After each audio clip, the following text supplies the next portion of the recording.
김민주는 밤마다 같은 악몽에 시달렸다. 꿈속에서 그는 칠흑 같은 어둠 속을 헤매고 있었다. 발 아래 땅은 끊임없이 흔들렸고 귀청을 찢는 듯한 거대한 울림이 그의 고막을 강타했다. 그것은 마치 땅속 깊은 곳에서부터 솟아오르는 거대한 짐승의 포효 같기도 했고 무언가가 산산조각 나는 소리 같기도 했다. 그는 그 소리의 근원을 찾기 위해 발버둥 쳤지만 몸은 납덩이처럼 무거웠고 공포에 질려 한 발짝도 움직일 수 없었다. 그리고 매번 꿈의 절정에서 거대한 어둠이 그를 집어삼키는 순간 그는 식은땀을 흘리며 침대에서 깨어났다. 심장은 미친 듯이 뛰었고 끔찍한 울림은 여전히 귓가에 맴돌았다. 그는 29살에 촉망받는 건축가였다. 대기업 한울건설의 에이스로 불릴 만큼 실력은 뛰어났다. 하지만 그의 내면은 10년 전 부모님의 비극적인 죽음 이후로 깊은 어둠에 갇혀 있었다. 부모님은 그가 살던 동네에 발생한 의문의 산사태로 돌아가셨다. 당시 어린 민주는 홀로 살아남았다. 그는 그날의 참사를 기억하지 못했지만 밤마다 찾아오는 악몽과 그 울림은 그에게 지워지지 않는 상처를 남겼다. 민주는 부모님을 잃은 죄책감과 자신이 살아남았다는 공포 속에서 매일을 고통스럽게 살았다. 그는 사람들과의 교류를 피했고 오직 일에만 매달렸다. 완벽하게 지어진 건축물만이 그에게 유일한 위안이었다. 견고하고 안정된 건물만이 그의 불안한 마음을 진정시킬 수 있었다. 그의 일상은 회색빛이었다. 아침에 일어나 회사로 출근하고 밤늦게까지 설계도면과 씨름하다 지친 몸을 이끌고 집으로 돌아오는 것. 그의 작은 오피스텔은 그의 고독을 더욱 부각시켰다. 벽에는 부모님과 함께 찍었던 오래된 사진 한 장만이 걸려 있었다. 환하게 웃는 부모님의 모습은 민준에게 영원한 슬픔의 잔상이자 지켜내지 못한 소중한 기억이었다. 어느 비 오는 주말 오후, 민준은 답답한 마음에 차를 몰고 나섰다. 목적지 없이 빗길을 달리던 그의 눈에 유기견 보호소라는 팻말이 들어왔다. 평소 동물을 좋아했지만 자신마저 돌볼 여유가 없다고 생각했던 민준은 잠시 망설였다. 하지만 왠지 모르게 발길이 그곳으로 향했다. 마치 무언가에 이끌린 듯 말이다. 보호소 안은 비좁고 습했으며 강아지들의 울음소리로 가득했다. 민주는 쾌쾌한 냄새에 미간을 찌푸렸지만 이내 익숙해졌다. 수많은 강아지들이 철창 안에서 꼬리를 흔들며 민준의 관심을 갈구했다. 하지만 민준의 시선은 한쪽 구석에 웅크리고 있는 작고 마른 강아지에게 멈췄다. 골든 리트리버 종으로 보이는 그 강아지는 털은 윤기를 잃었고 눈은 뿌옇게 흐려져 있었다. 앞을 보지 못하는 듯 작은 몸을 잔뜩 웅크린 채 다른 강아지들의 등살에 밀려 구석에 처박혀 있었다. 저 강아지는 왜 저렇게 혼자 있어요? 민준이 봉사자에게 물었다. 아, 저 아이요. 봄이에요. 태어날 때부터 앞을 못 봤어요. 게다가 너무 소심하고 병약해서 아무도 입양해 가려 하지 않아요. 내일 안락사 될 예정이에요. 봉사자의 목소리에는 안타까움이 묻어 있었다. 안락사. 그 단어가 민준의 가슴을 후려쳤다. 버려지고 소외되고 결국 생명마저 빼앗기는 비극. 그것은 마치 자신의 삶과도 같았다. 민준은 보미에게 다가갔다. 보미는 민준의 발소리에 움찔하며 더욱 몸을 웅크렸다. 민준은 조심스럽게 철창 문을 열고 보미에게 손을 내밀었다. 보미는 민준의 손길에 놀란 듯 고개를 획 돌리며 으르렁거렸다. 하지만 민준은 포기하지 않고 조용히 보미의 이름을 불렀다. 보미야. 민준의 부드러운 목소리에 보미는 반응했다. 천천히 고개를 들고 민준의 냄새를 맡기 시작했다. 그리고 이내 조심스럽게 민준의 손가락을 핥았다. 그 순간 민준은 알 수 없는 감동에 휩싸였다. 보미의 눈은 비록 앞을 보지 못했지만 그 안에는 깊은 외로움과 함께 민준을 향한 알 수 없는 끌림이 담겨 있는 듯했다. 이 강아지 제가 데려가겠습니다. 민준은 충동적으로 말했다. 봉사자는 놀란 듯 민준을 바라봤다. 정말이세요? 보미는 앞을 보지 못해서 돌보기가 쉽지 않을 거예요. 괜찮습니다. 제가 잘 돌보겠습니다. 민준의 목소리는 단호했다. 그렇게 보미는 민준의 삶에 들어왔다. 보미는 민준의 작은 오피스텔에 도착하자마자 구석으로 숨어들었다. 민준은 보미에게 따뜻한 물과 먹을 것을 줬지만 보미는 아무것도 먹지 않고 웅크리고만 있었다. 민준은 보미에게 다가가 조심스럽게 쓰다듬었다. 보미는 민준의 손길에 경직된 듯 했지만 이내 편안한 듯 민준의 손에 머리를 기댔다. 민준은 보미를 정성껏 돌봤다. 매일 아침 저녁으로 산책을 시키고 맛있는 음식을 먹였다. 보미는 민준의 보살핌 속에서 조금씩 안정을 찾아갔다. 털은 윤기를 되찾았고 작은 몸에는 살이 붙기 시작했다. 보미는 민준의 그림자처럼 그를 따랐다. 민준이 집에 없으면 불안해했고 민준이 돌아오면 꼬리를 흔들며 그를 방했다. 보미의 존재는 민준의 삶에 작은 행복을 가져다 주었다.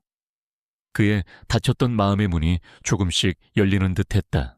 하지만 보미는 이상한 행동을 보이기 시작했다. 특히 밤이 되면 더욱 심해졌다. 보미는 잠을 자다가도 갑자기 벌떡 일어나 으르렁거렸다. 그리고 민준의 오피스텔 특정 지점을 향해 끊임없이 짖기 시작했다. 그것은 주로 거실 한 구석이었다. 보미는 그곳을 향해 짖고 앞발로 바닥을 긁어댔다. 마치 그곳에 무언가가 있는 것처럼 말이다. 민준은 처음에는 보미가 앞을 보지 못하기 때문에 그러는 것이라고 생각했다.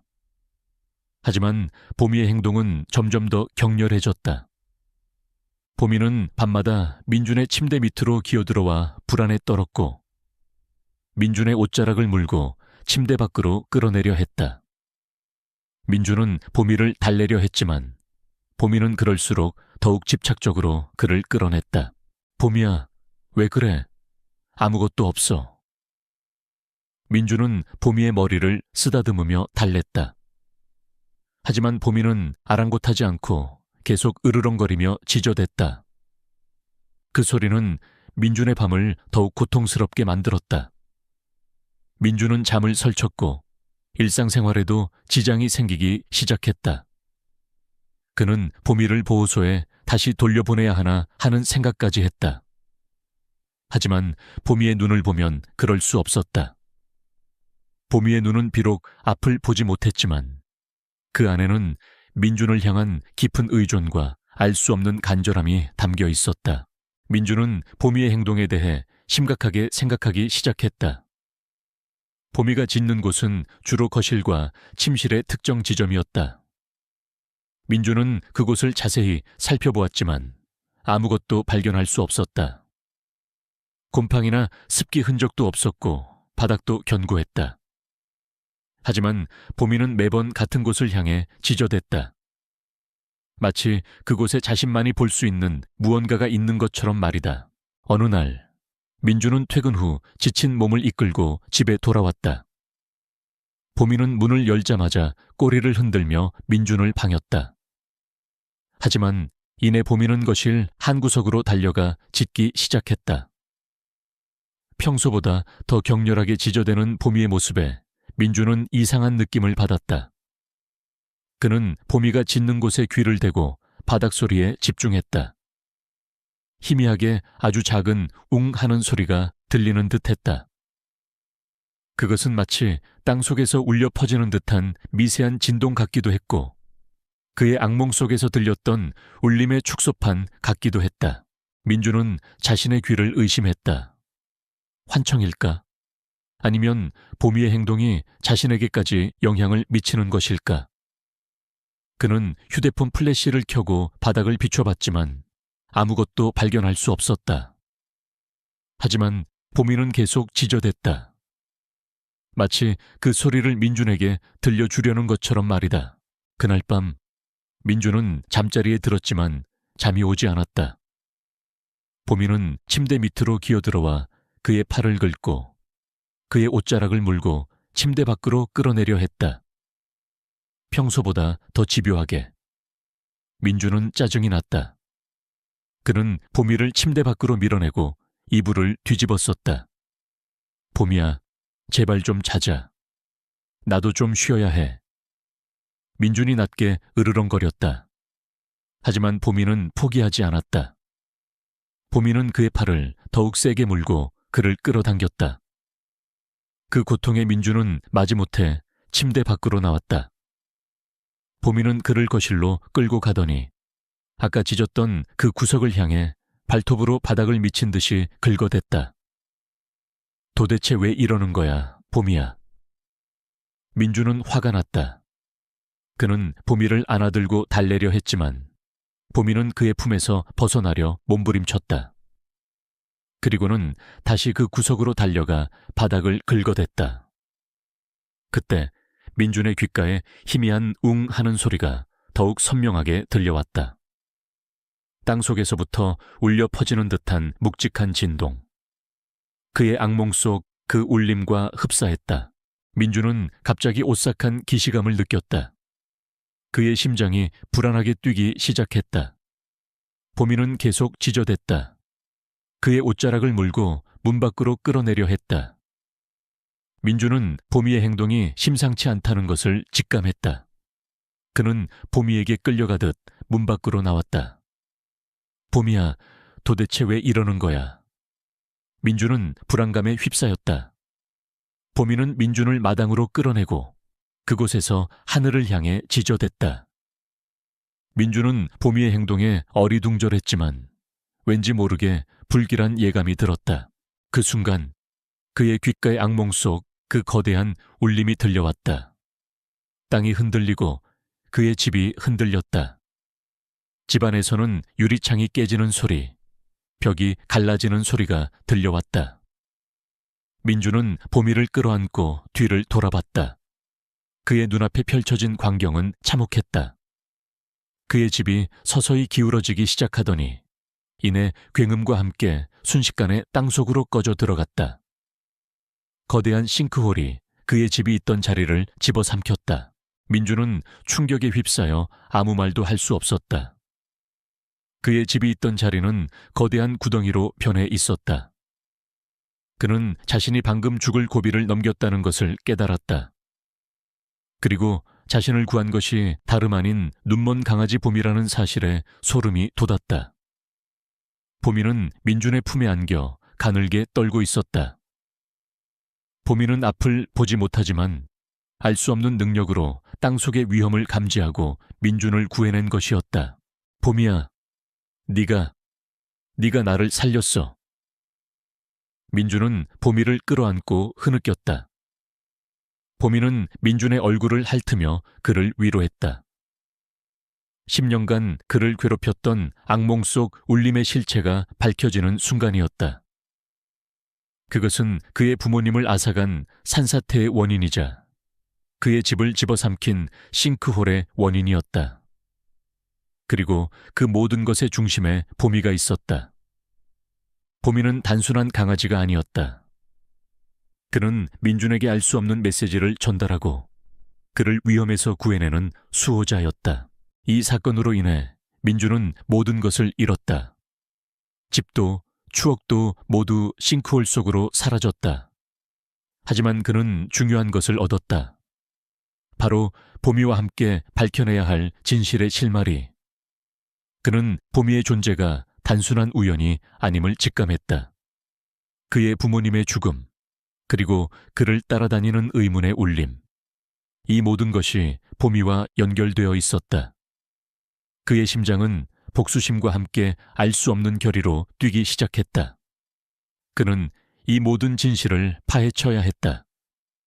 그리고 보미의 숨겨진 능력을 알아내야 했다. 그의 삶은 이제 더 이상 고독한 회색빛이 아니었다. 그것은 진실을 찾아 나서는 모험의 시작이었다. 김민준의 집이 사라진 자리에는 거대한 싱크홀만이 흉터처럼 남아있었다.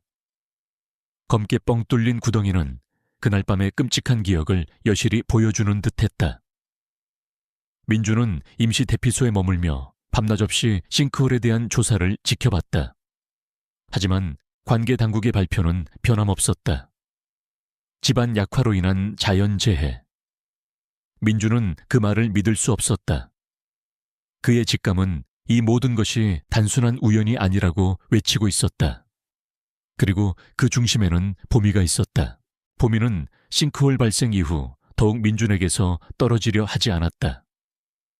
그림자처럼 그를 따랐고 민준이 잠시라도 시야에서 사라지면 불안하게 낑낑거렸다. 밤에는 여전히 작은 소리에도 예민하게 반응하며 으르렁거렸지만 이제 그 으르렁거림은 민준에게 공포가 아닌 경고처럼 들렸다. 보미는 민준의 곁에 웅크려 잠들었고 민준은 보미의 온기에 위안을 얻었다. 보미의 존재는 그에게 유일한 안식처이자 잃어버린 모든 것 속에서 건져낸 희망이었다. 민준은 보미의 특별한 능력을 확인하고 싶었다. 그는 싱크홀이 발생한 지역 근처에 다른 위험 지역을 찾아 나섰다. 어쩌면 보미가 또 다른 위험을 감지할 수 있을지도 모른다는 생각에서였다. 그는 집안 침하의 위험이 있는 오래된 주택가나 과거 광산 개발이 이루어졌던 지역을 방문했다. 민준이 위험 지역에 접근할수록 보미는 더욱 예민하게 반응했다. 땅을 킁킁거리고 낮은 소리로 으르렁거리며 민준을 끌어당기거나 밀쳐냈다. 놀랍게도 보미가 경고하는 곳에서는 항상 미세한 집안 균열이나 이상 징후가 발견되었다. 민준은 보미의 능력이 단순한 우연이 아님을 확신했다. 보미는 앞을 보지 못하지만 땅속의 미세한 진동과 변화를 감지하는 특별한 감각을 가지고 있었다. 마치 땅의 숨소리를 듣는 것처럼 말이다. 보미야, 네가 정말 특별한 아이구나. 민준은 보미의 머리를 쓰다듬었다. 보미는 민준의 손길에 만족한 듯 꼬리를 흔들었다. 민준은 보미의 능력을 통해 부모님의 죽음과 싱크홀의 진실을 파헤치기로 결심했다. 그는 먼저 부모님의 사고 현장이었던 산사태 지역을 다시 찾았다. 10년 전의 아픔이 고스란히 남아있는 듯한 황량한 산이었다. 민준은 보미를 데리고 산을 올랐다. 산을 오를수록 보미는 더욱 불안하게 낑낑거렸다. 그리고 어느 지점에서 멈춰서더니 땅을 킁킁거리며 심하게 지저댔다. 그곳은 부모님의 집이 있던 자리이자 산사태가 시작된 곳이었다. 민준은 보미가 짖는 곳에 귀를 대고 땅소리에 집중했다. 희미하게 아주 깊은 곳에서부터 울려 퍼지는 듯한 미세한 진동이 느껴졌다. 그것은 그의 악몽 속에서 들렸던 그 울림이었다. 10년 전 부모님을 앗아간 그 끔찍한 울림. 민준은 소름이 돋았다. 보미는 이 땅속의 울림을 감지하고 있었던 것이다. 민준은 그제야 깨달았다. 보미는 단순한 강아지가 아니었다.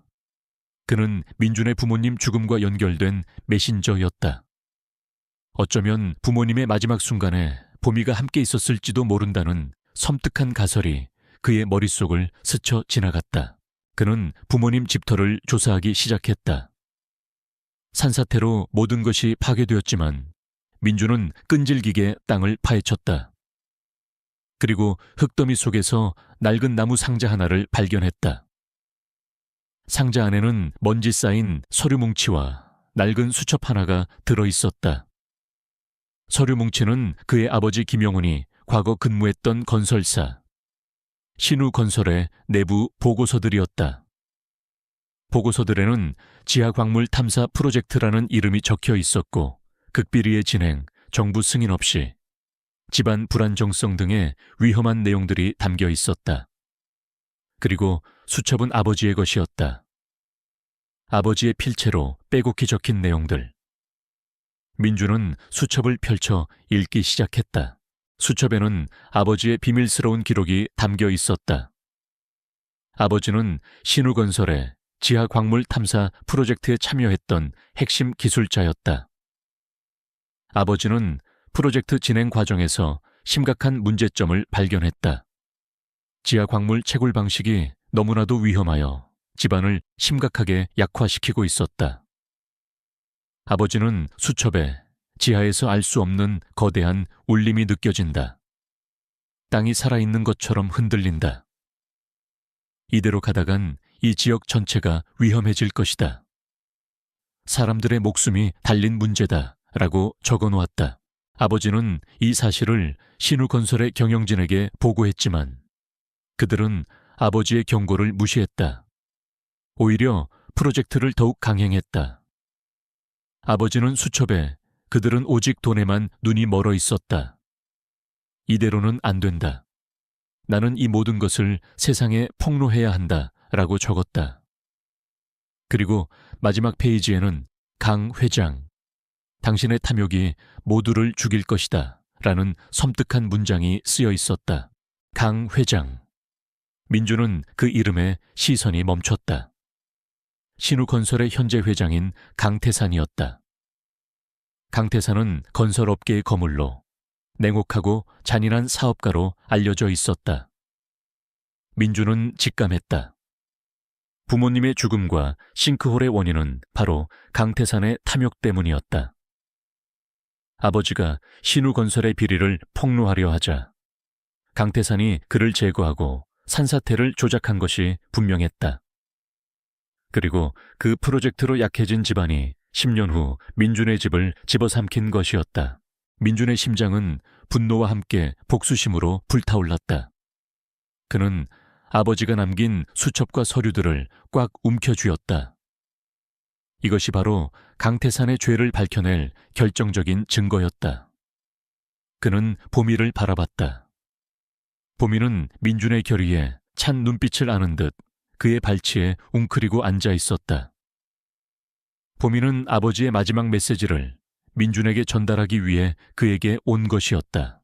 민준은 신우건설의 비리를 파헤치기 시작했다. 그는 아버지의 수첩에 기록된 단서들을 바탕으로 과거 지하광물 탐사 프로젝트에 참여했던 사람들을 수소문했다. 하지만 대부분은 이미 죽었거나 잠적한 상태였다. 살아남은 몇몇은 강태산의 협박에 못 이겨 입을 닫고 있었다. 강태산의 그림자는 생각보다 거대했다. 민주는 인터넷과 언론 자료를 뒤져 과거 지하광물 탐사 프로젝트와 관련된 기사들을 찾아냈다. 하지만 대부분은 단순 집안 붕괴 사고, 자연재해 등으로 보도되었을 뿐 신우건설의 비리에 대한 내용은 찾아볼 수 없었다. 강태산이 모든 것을 철저히 은폐한 것이 분명했다. 좌절감에 빠져 있던 민준에게 한 줄기 빛이 찾아왔다. 그는 과거 아버지의 동료이자 지하 광물 탐사 프로젝트의 부책임자였던 이성철이라는 인물이 살아있다는 사실을 알게 되었다. 이성철은 사고 이후 모든 것을 잃고 깊은 산속에서 은둔 생활을 하고 있었다. 민주는 이성철이 아버지의 오랜 친구이자 가장 신뢰하는 동료였다는 사실을 기억해냈다.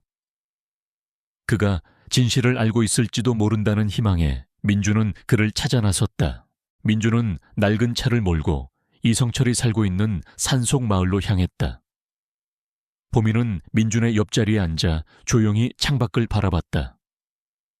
산속길은 험했고 마을은 너무나도 작고 외딴 곳에 있었다. 이성철은 산속 외딴 오두막에서 홀로 살고 있었다. 그의 얼굴에는 오랜 세월의 흔적과 함께 깊은 그림자가 드리워져 있었다. 그는 민준을 보자마자 놀란 듯 했지만 이내 그의 눈빛에는 알 수 없는 감정이 스쳐 지나갔다. 영훈이 아들, 민준이니? 이성철의 목소리는 떨렸다. 민준은 고개를 끄덕였다. 안녕하세요, 아저씨. 제가 김민준입니다. 아버지의 수첩을 찾았습니다. 아저씨를 찾아왔습니다. 아저씨가 그날의 진실을 알고 계실 거라고 생각합니다. 이성철은 민준의 손에 들린 수첩을 보자마자 눈빛이 흔들렸다. 그는 민준을 자신의 오두막 안으로 안내했다. 오두막 안은 낡고 허름했지만 정갈하게 정돈되어 있었다. 벽에는 낡은 사진 한 장이 걸려 있었다. 그 사진 속에는 젊은 시절의 아버지와 이성철, 그리고 다른 몇몇 사람들이 함께 환하게 웃고 있었다. 지하 광물 탐사 프로젝트 팀원들이었다. 이성철은 민준에게 차를 내주며 말했다. 그래, 영훈이는 정말 훌륭한 사람이었지. 그날의 진실, 그래, 내가 다 이야기해주마. 하지만 내 이야기는 너무나도 끔찍해서 네가 감당할 수 있을지 모르겠구나. 민준은 고개를 저었다. 괜찮습니다, 아저씨. 저는 모든 진실을 알고 싶습니다. 아버지의 죽음과 이 모든 비극의 원인을. 이성철은 깊은 한숨을 내쉬었다. 그의 눈빛은 10년 전 그날의 악몽을 다시 떠올리는 듯했다. 그날 신우건설은 지하광물 탐사 프로젝트라는 이름으로 불법적인 광물 채굴을 하고 있었어. 강 회장은 희귀 광물을 발견했다고 주장하며 막대한 이익을 얻으려 했지. 영훈이는 그 프로젝트의 핵심 기술자였어. 그는 채굴 방식의 위험성을 경고했지. 지하 집안이 너무나도 불안정해서 언제든지 붕괴될 수 있다고 말이야. 그리고 지하에서 이상한 울림이 들린다고 했어. 마치 땅이 살아있는 것처럼 울부짖는 소리라고 했지. 그는 그 소리가 단순한 집안 소리가 아니라고 주장했어. 하지만 강 회장은 영훈이의 말을 무시했어. 오직 돈에만 눈이 멀었으니까. 이성철의 목소리는 격앙되었다. 영훈이는 강 회장의 비리를 폭로하려 했어. 그는 증거를 모으고 있었지. 하지만 강 회장은 영훈이의 움직임을 눈치챘어. 그리고 그날 영훈이를 제거하기 위해 산사태를 조작했어.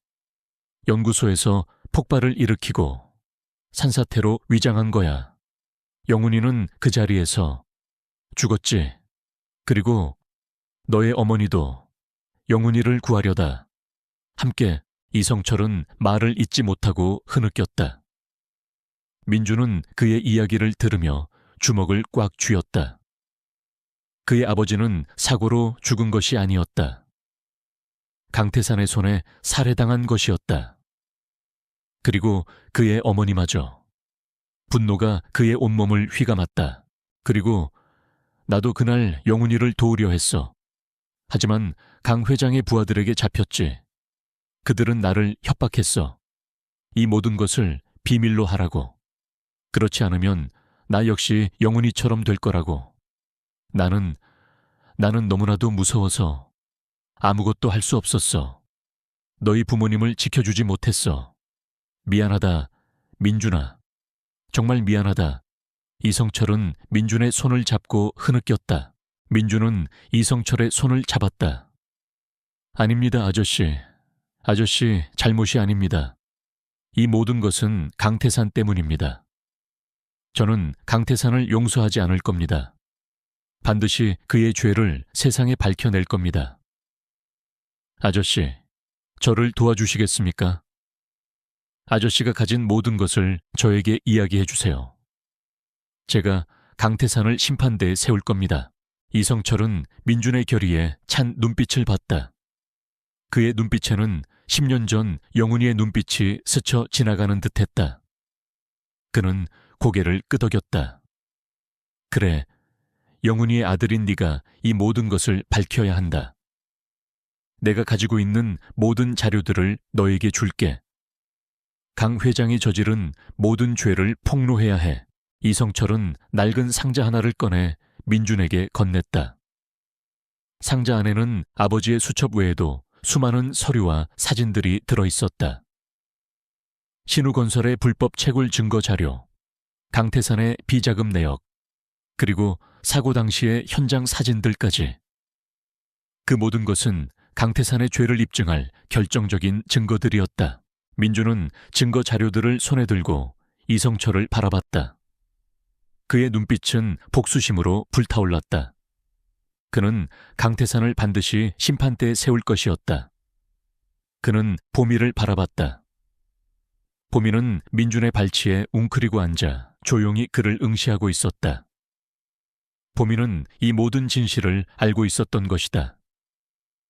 보미는 그에게 아버지의 마지막 메시지를 전달하고 그를 위험에서 구해내기 위해 온 것이었다. 민준은 이성철에게 감사 인사를 전하고 오두막을 나섰다. 그의 마음은 더 이상 혼란스럽지 않았다. 그의 앞에는 명확한 목표가 있었다. 강태산의 죄를 밝히고 그의 부모님의 억울함을 풀어주는 것. 그리고 보미의 특별한 능력을 이해하는 것. 그의 삶은 이제 복수를 향한 여정의 시작이었다. 하지만 민준은 알지 못했다. 강태산의 그림자는 생각보다 훨씬 더 거대하고 위험했다. 강태산은 이미 민준의 존재를 눈치채고 그의 뒤를 쫓고 있었다. 민준은 이제 강태산과의 피할 수 없는 싸움을 시작해야 했다. 그리고 그 싸움의 중심에는 언제나 보미가 함께할 것이었다. 이성철과의 만남 후 김민준의 마음속에는 분노와 함께 알 수 없는 결의가 차올랐다. 그의 부모님은 단순한 사고로 죽은 것이 아니었다. 강태산의 탐욕과 음모로 인해 희생된 것이었다. 10년간 그를 괴롭혔던 악몽의 실체가 드디어 드러난 것이다. 민준은 이성철에게서 받은 증거 자료들을 품에 안고 산을 내려왔다. 그의 발걸음은 더 이상 방황하지 않았다. 그의 앞에는 명확한 목표가 있었다. 강태산을 심판대에 세우는 것, 그리고 그의 부모님의 억울함을 풀어주는 것. 오두막을 나설 때 보미는 민준의 발치에서 떠나지 않았다. 보미는 민준의 결의에 찬 눈빛을 아는 듯 그의 옆에 바싹 붙어 걸었다. 민준은 보미의 머리를 쓰다듬었다. 보미야, 이제 시작이야. 우리가 이 모든 것을 밝혀낼 거야. 보미는 민준의 말에 꼬리를 흔들며 화답했다. 강태산의 죄를 밝히기 위해 민준은 먼저 법률 전문가의 도움이 필요했다. 그는 자신의 오랜 친구이자 유일하게 믿을 수 있는 사람, 검사 박선우에게 연락했다. 선우는 민준의 대학 동기이자 불의를 참지 못하는 강직한 성격의 소유자였다.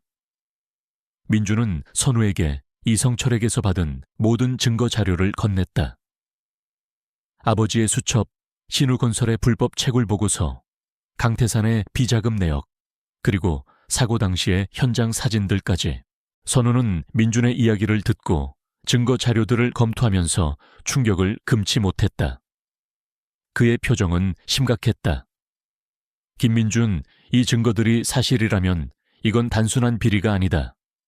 이건 살인이고 거대한 은폐이자 조작이야. 강태산이 이렇게까지 악랄한 인물이었다니. 선우의 목소리에는 분노가 섞여 있었다. 나는 이 모든 것을 세상에 밝혀낼 거야. 아버지와 어머니의 억울함을 풀어줄 거야. 선우야, 네가 나를 도와줘야 해. 민준의 눈빛은 흔들림 없었다. 선우는 잠시 망설였다. 강태산은 건설업계의 거물이었다. 그의 뒤에는 거대한 권력과 재력이 있었다. 그와 맞서는 것은 쉽지 않은 싸움이 될 것이었다. 하지만 그는 민준의 결의에 찬 눈빛과 죽은 친구의 아버지의 억울한 사연을 외면할 수 없었다. 알았어, 김민준. 네가 가진 증거들을 바탕으로 강태산을 수사할 거야. 하지만 이 싸움은 쉽지 않을 거야. 강태산은 네가 가진 것을 눈치채면 널 가만두지 않을 거야. 조심해야 해. 선우는 민준의 어깨를 잡고 단호하게 말했다. 선우는 즉시 강태산과 신우건설에 대한 내사를 시작했다. 그는 과거 지하광물 탐사 프로젝트와 관련된 모든 서류들을 다시 검토하고 관련자들을 소환 조사했다. 하지만 강태산의 그림자는 생각보다 거대했다. 신우건설의 임직원들은 입을 굳게 다물었고 관련된 공무원들도 비협조적이었다. 강태산은 이미 모든 증거를 인멸하고 자신의 흔적을 지우는데 능숙한 인물이었다. 한편 민주는 보미와 함께 잠시 안전한 곳으로 몸을 피했다. 그는 선우의 조언대로 강태산의 눈을 피해 은신해야 했다. 민주는 보미의 특별한 능력을 더욱 깊이 탐구하기 시작했다. 보미는 앞을 보지 못하지만 그의 눈은 세상의 모든 진동을 감지하는 듯했다. 그는 보미가 특정 진동에 반응하는 것을 알아챘다. 특히 그의 악몽 속 그 울림과 비슷한 주파수의 진동에 민감하게 반응했다. 민주는 보미가 감지하는 진동의 패턴을 분석하기 시작했다. 그는 보미의 행동을 기록하고 그가 반응하는 지점의 지질학적 특성을 조사했다. 그러던 중 민주는 보미가 지저대는 특정 진동이 지하 광물 탐사 프로젝트가 진행되었던 지역의 지질학적 특성과 일치한다는 사실을 발견했다. 즉, 보미는 김민준의 부모님이 죽기 직전 아버지의 연구소에서 느꼈던 울림과 그의 집을 삼킨 싱크홀에서 발생했던 울림을 정확히 감지하고 있었던 것이다. 보미는 단순히 집안의 불안정성을 감지하는 것이 아니었다. 그는 특정 인공적인 울림, 즉 지하 광물 탐사 프로젝트와 관련된 위험한 채굴 장비의 진동을 감지하고 있었던 것이다. 민주는 이 사실에 소름이 돋았다. 보미는 단순히 자연재해를 감지하는 것이 아니었다. 그는 인간의 탐욕으로 인해 발생한 인공적인 재앙의 소리를 듣고 있었던 것이다.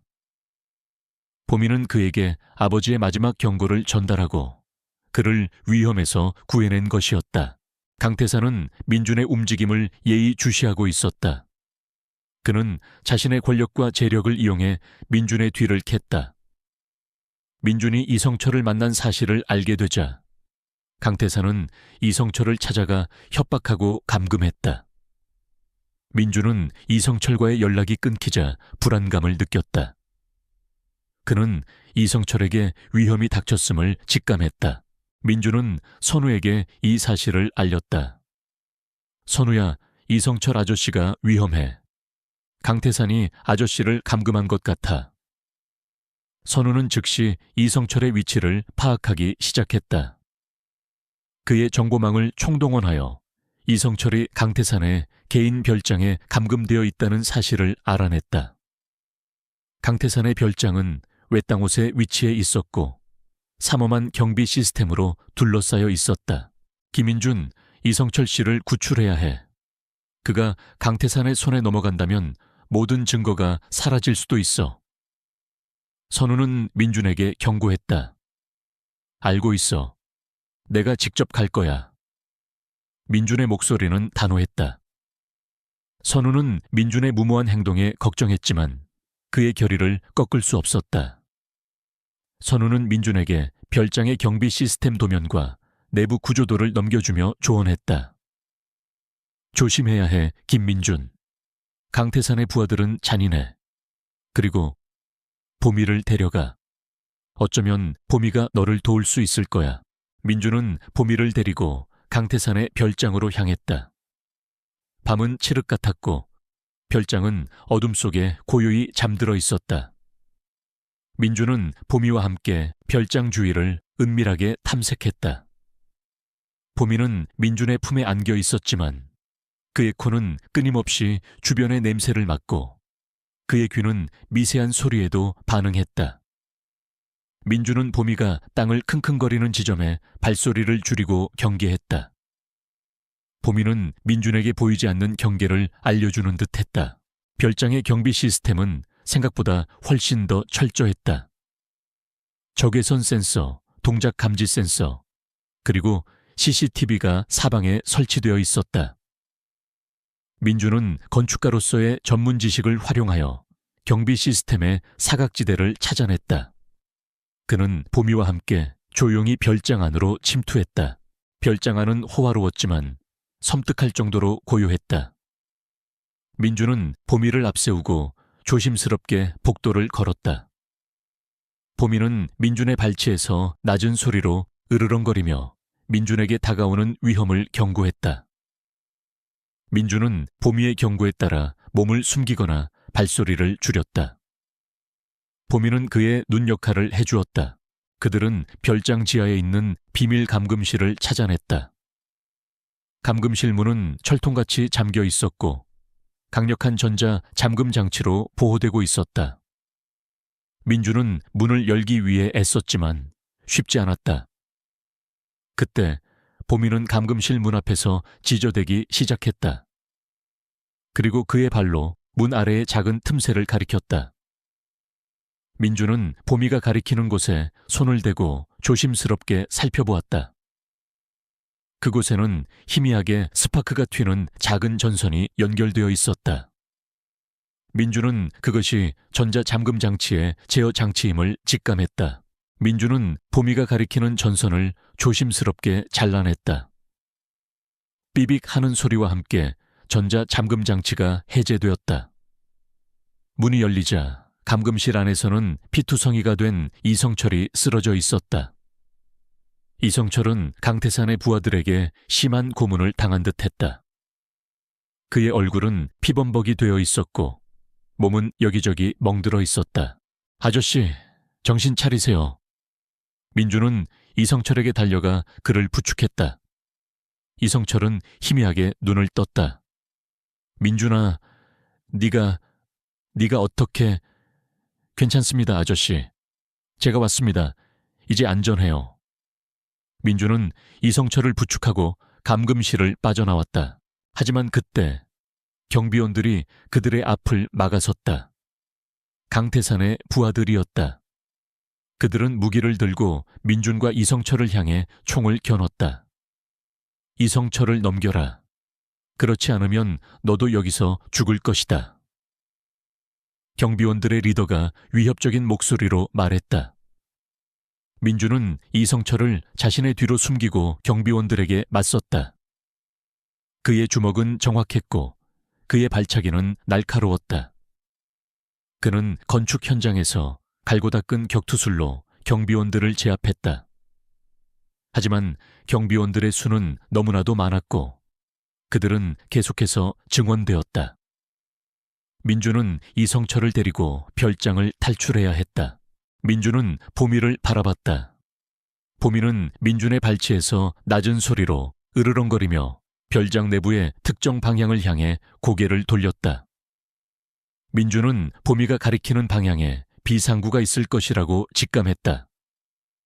그는 이성철을 부축하고 보미가 가리키는 방향으로 달렸다.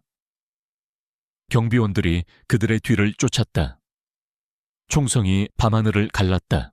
그들은 별장 뒷문에 있는 비상구를 찾아냈다. 민주는 비상구 문을 열고 이성철을 먼저 내보냈다. 그리고 자신도 문을 나서려는데 경비원들이 그의 뒤를 바싹 따라붙었다. 그때 보미가 민준의 옷자락을 물고 그를 잡아 끌었다. 민준은 보미의 힘에 이끌려 비상구 밖으로 겨우 몸을 피했다. 경비원들이 쏜 총알이 민준의 등 뒤를 스쳐 지나갔다. 민준은 보미를 끌어안고 달렸다. 별장 밖에는 강태산의 차들이 대기하고 있었다. 강태산은 별장 앞에서 민준을 기다리고 있었다. 그의 얼굴에는 냉혹한 미소가 떠올라 있었다. 김민준, 내까짓게 감히 내 계획을 망치려 들어. 내 부모처럼 너도 여기서 죽을 것이다. 강태산은 민준을 향해 총을 겨눴다. 그 순간 어디선가 경찰차 사이렌 소리가 들려왔다. 선우가 미리 경찰에 연락하여 특수수사팀을 파견한 것이었다.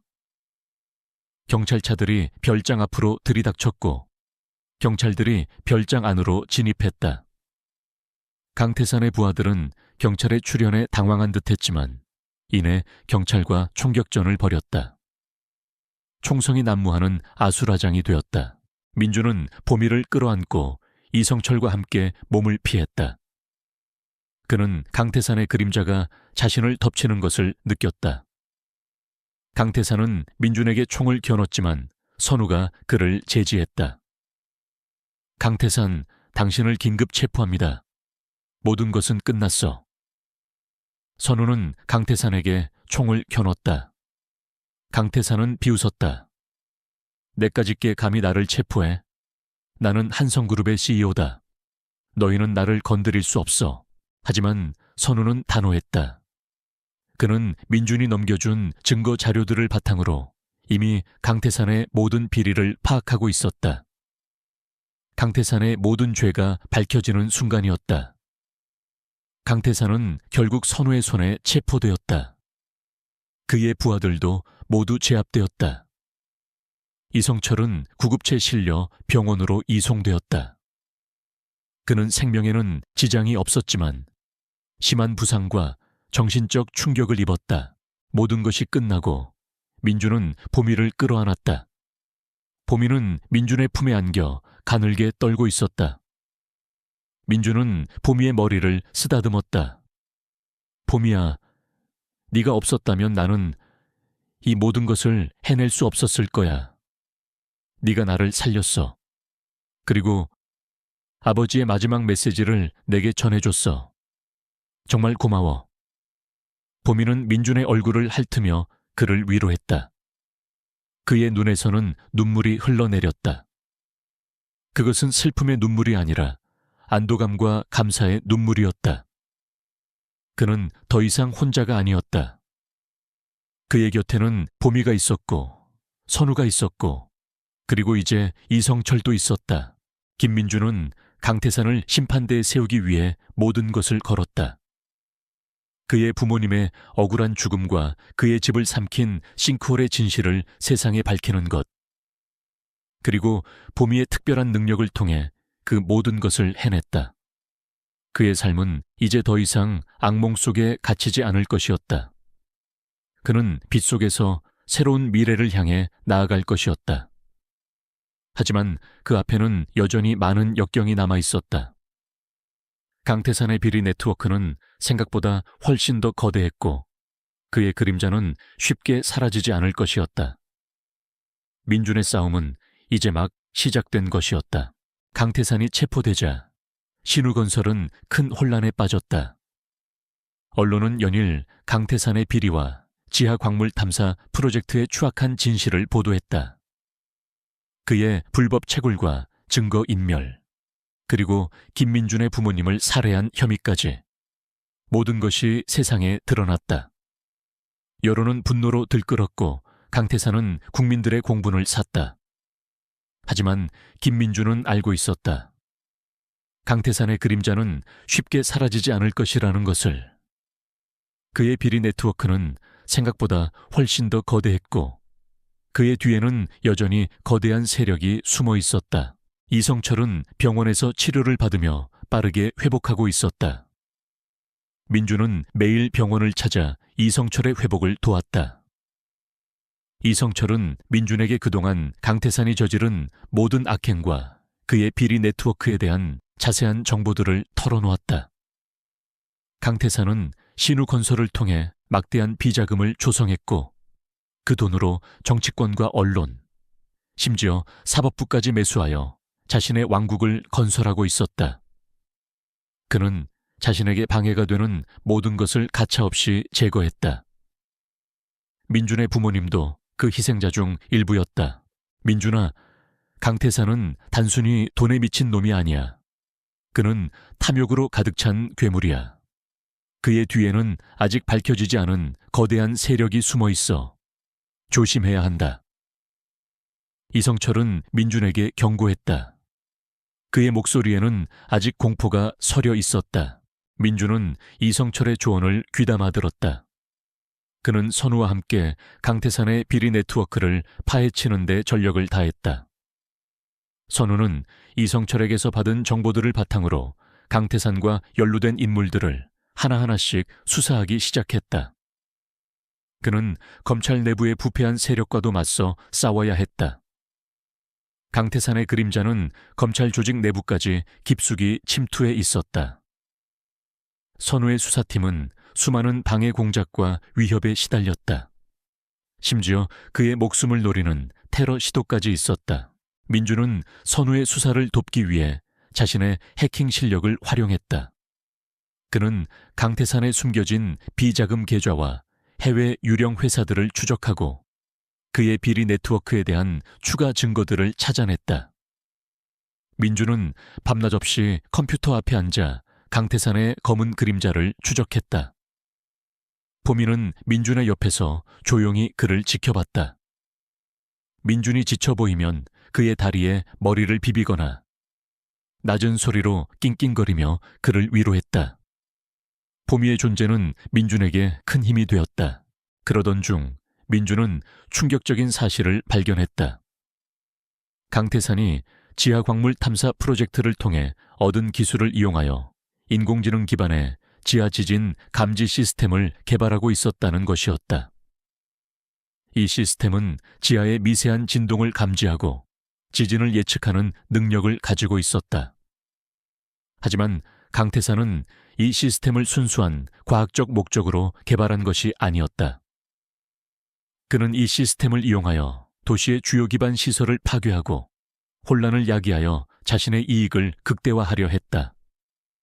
즉, 그는 대규모의 인명피해를 동반하는 인공지진을 일으킬 계획을 꾸미고 있었던 것이다.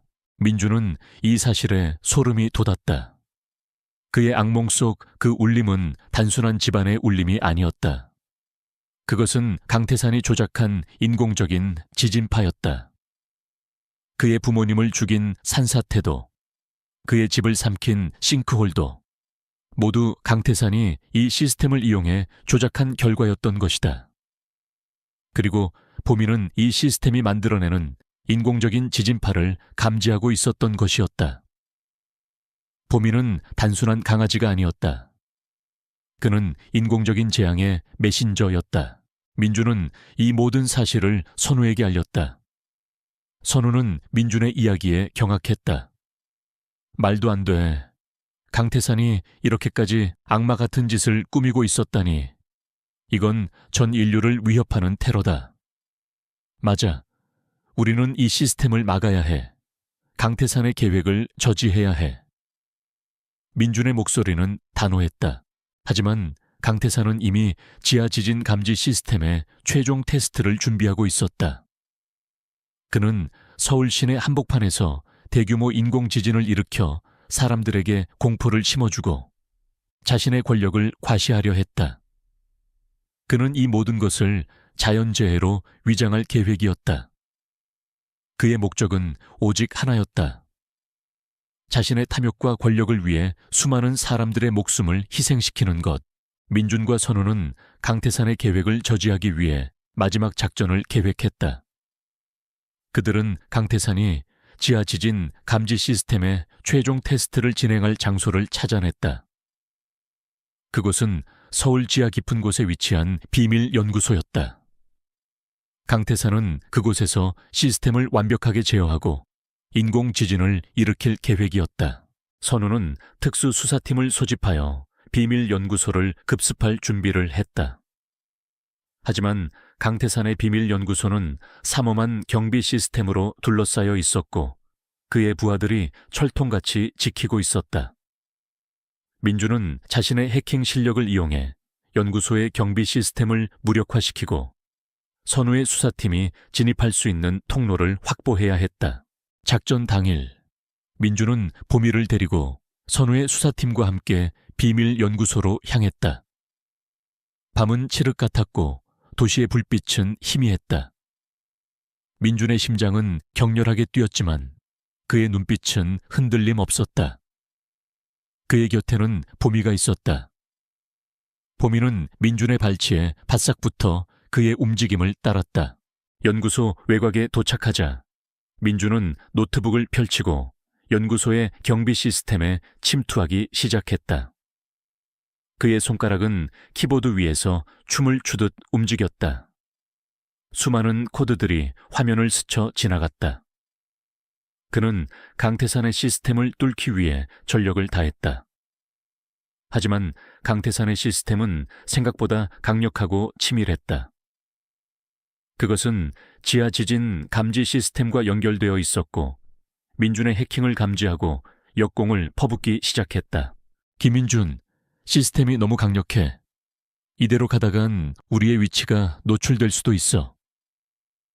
선우의 다급한 목소리가 헤드셋을 뚫고 들어왔다. 민준은 이를 악물었다. 그는 지하 지진 감지 시스템의 역공을 막아내기 위해 동시에 여러 개의 방어 스크립트를 실행했다. 그의 입에는 식은땀이 흘렀지만 그의 눈빛은 흔들림 없었다. 그는 아버지를, 어머니를, 그리고 예은이를 위해 이 싸움에서 반드시 이겨야 했다. 그 순간 보미가 민준의 발치에서 지저대기 시작했다.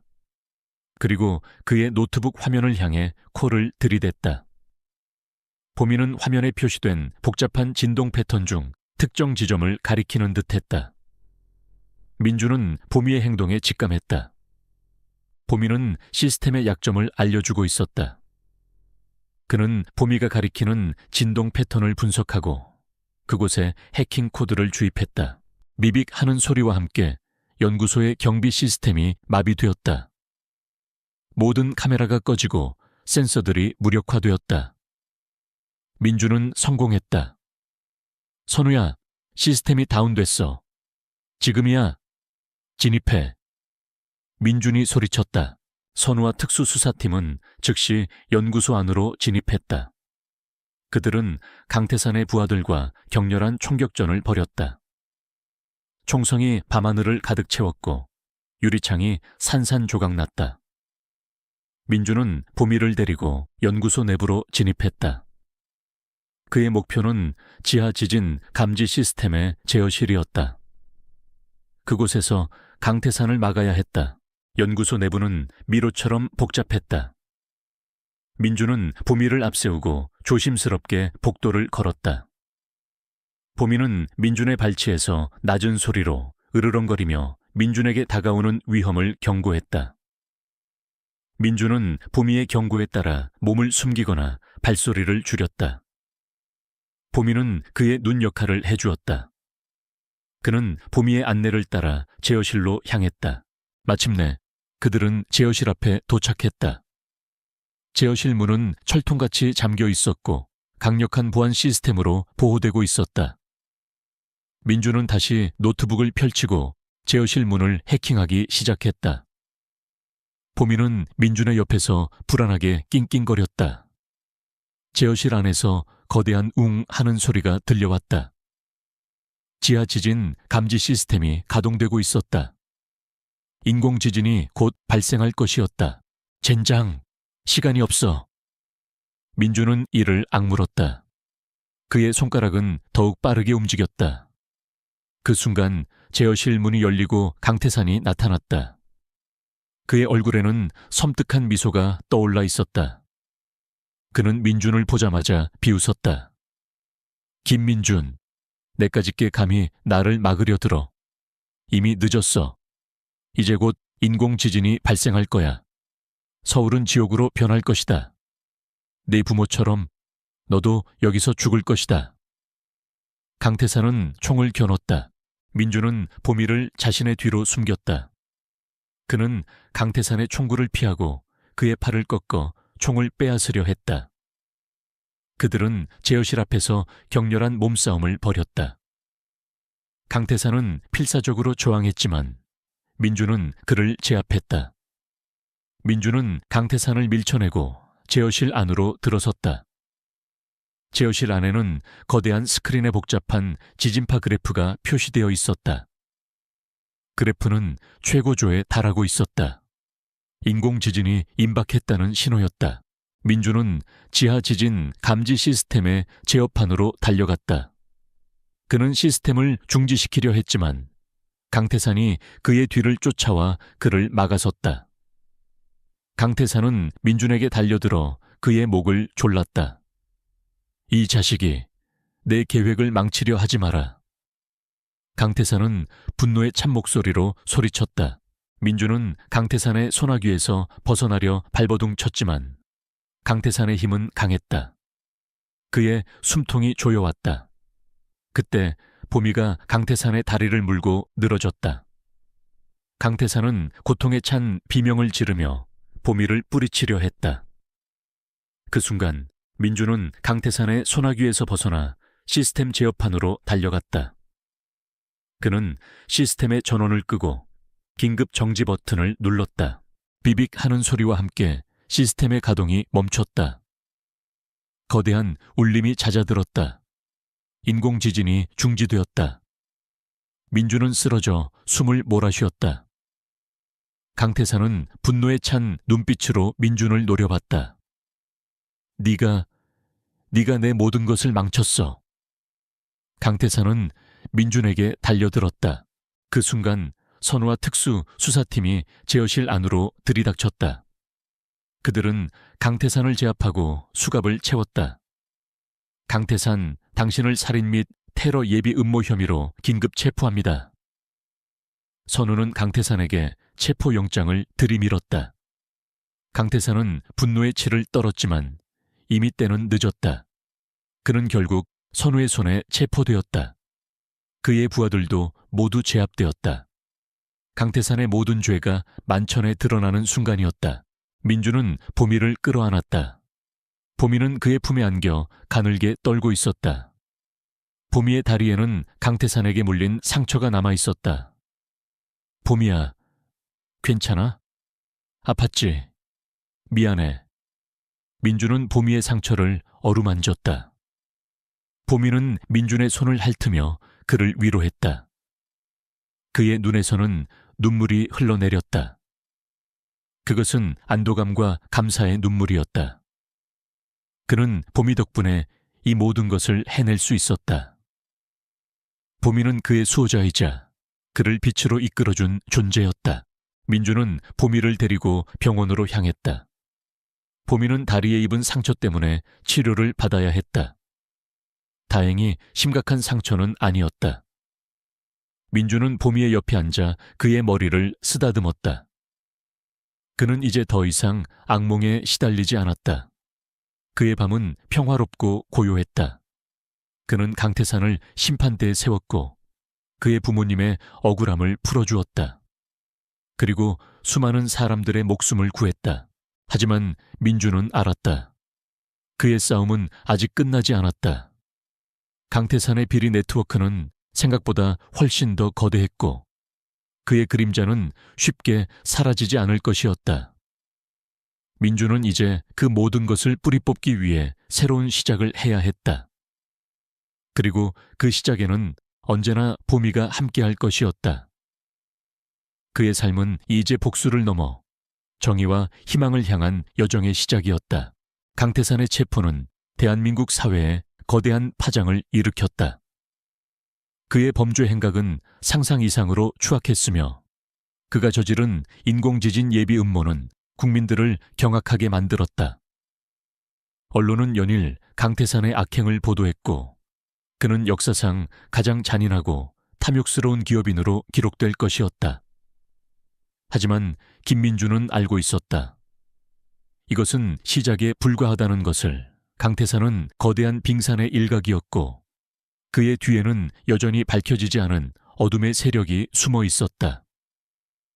그들은 강태산을 보호하고 그의 범죄를 도왔으며 이제는 자신들의 정체가 드러날까 두려워 민준을 노릴 것이 분명했다. 민준은 병원에서 보미의 회복을 지켜봤다. 보미는 강태산에게 물린 상처 때문에 치료를 받아야 했지만 다행히 심각한 상처는 아니었다. 보미는 민준의 곁을 떠나지 않았다. 민준이 잠시라도 보이지 않으면 불안하게 낑낑거렸고 민준이 돌아오면 꼬리를 흔들며 그를 방였다. 보미의 존재는 민준에게 큰 위로이자 그가 이 모든 싸움을 계속할 수 있는 원동력이었다. 이성철은 병실에서 빠르게 회복하고 있었다. 그는 민준에게 강태산의 비리 네트워크에 대한 자세한 정보들을 계속해서 제공했다. 강태산은 단순한 건설업자가 아니었다. 그는 거대한 국제범죄 조직과 연루되어 있었고 그들의 지원을 받아 자신의 제국을 건설하고 있었다. 이 조직은 전 세계적으로 불법적인 광물 채굴과 인공지진 기술을 이용하여 막대한 이익을 취하고 있었다. 그들의 목적은 오직 하나였다. 돈과 권력을 위해서라면 어떤 잔인한 짓도 마다하지 않는 것. 민준아, 강태산은 그들의 꼭두각시였을 뿐이야. 진짜 배후는 따로 있어. 그들은 그림자처럼 움직이는 존재들이지. 그들의 정체를 밝혀내기는 쉽지 않을 거야. 하지만 반드시 밝혀내야 해. 그렇지 않으면 또 다른 비극이 발생할 거야.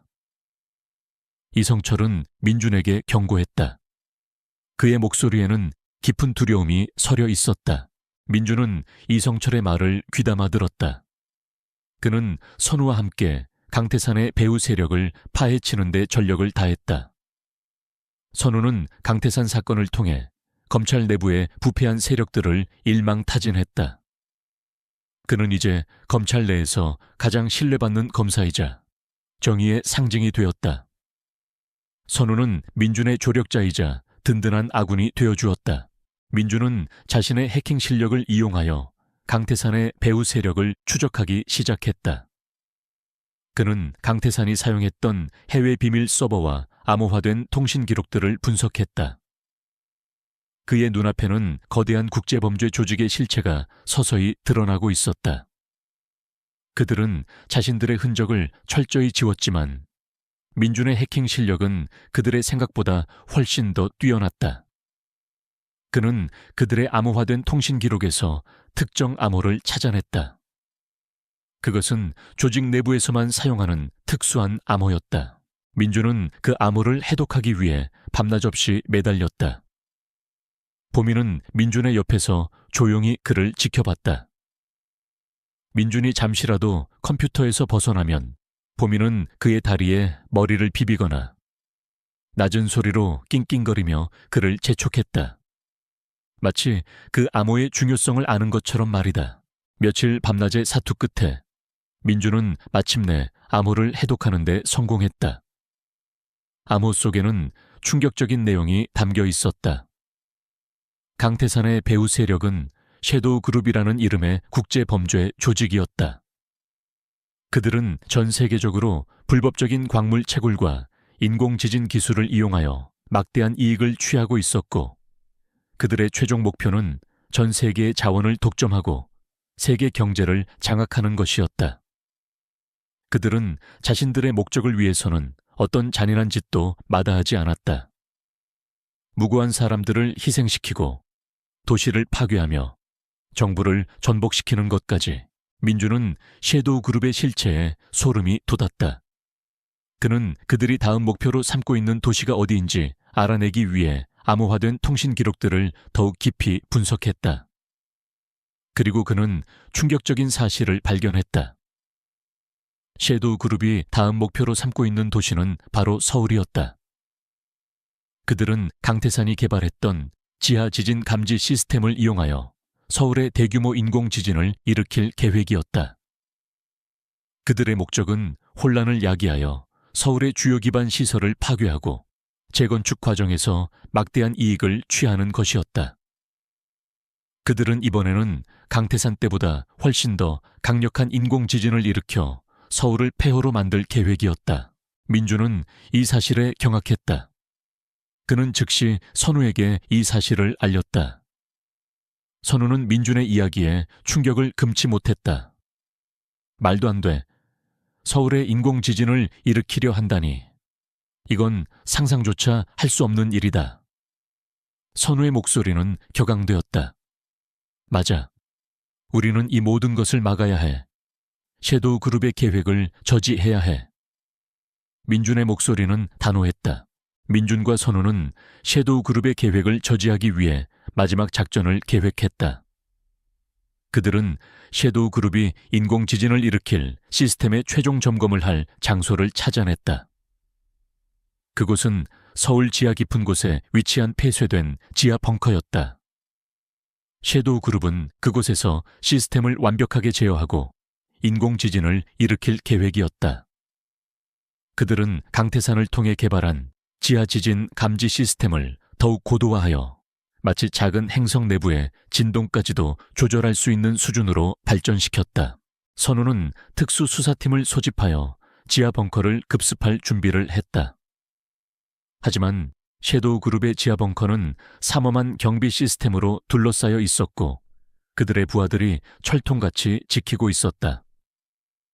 민준은 자신의 해킹 실력을 이용해 벙커의 경비 시스템을 무력화시키고 선우의 수사팀이 진입할 수 있는 통로를 확보해야 했다. 작전 당일, 민주는 보미를 데리고 선우의 수사팀과 함께 지하 벙커로 향했다. 밤은 칠흑 같았고 도시는 고요히 잠들어 있었다. 민준의 심장은 격렬하게 뛰었지만 그의 눈빛은 흔들림 없었다. 그의 곁에는 보미가 있었다. 보미는 민준의 발치에 바싹 붙어 그의 움직임을 따랐다. 벙커 외곽에 도착하자 민준은 노트북을 펼치고 벙커의 경비 시스템에 침투하기 시작했다. 그의 손가락은 키보드 위에서 춤을 추듯 움직였다.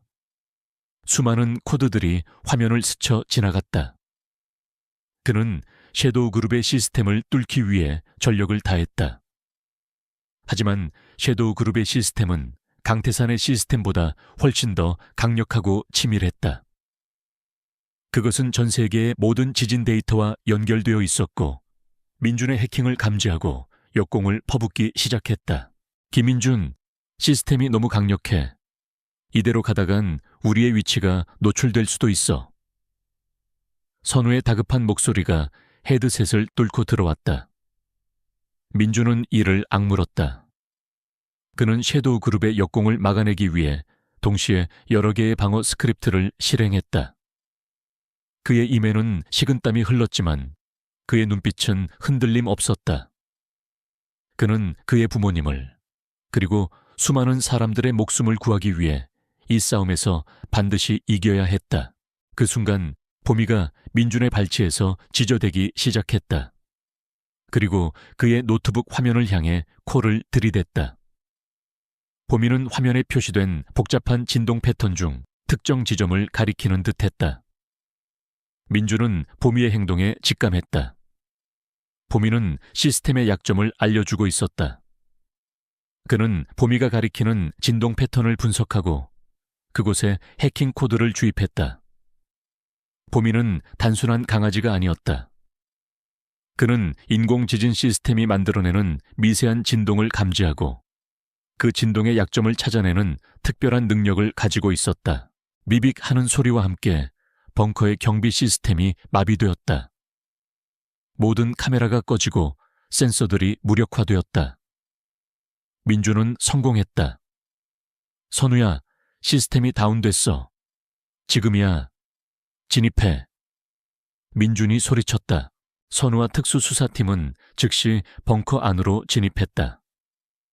그들은 섀도우 그룹의 부하들과 격렬한 총격전을 벌였다.